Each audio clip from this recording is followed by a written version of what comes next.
Hello everyone, we are batch 7. Welcome to our project IoT based chocolate vending machine. In the system, we are using Node MCU ESP8266 controller to control the whole system.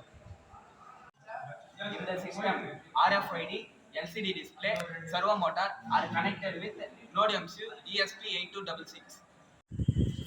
We are using the SMPS module. Input as 230 volt, output as 12 volt 2 amp.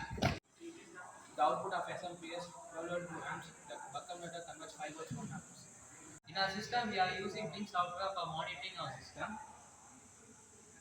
You can see two displays and one on-off switch in our dashboard. In the first display, you can see the remaining quantity, and second display, you can see the sale quantity. If the quantity is went to zero, you can on the switch and off the switch. It will get reset.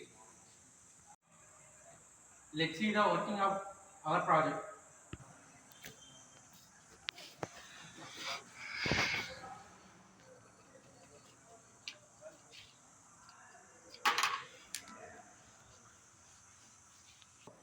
Here we get the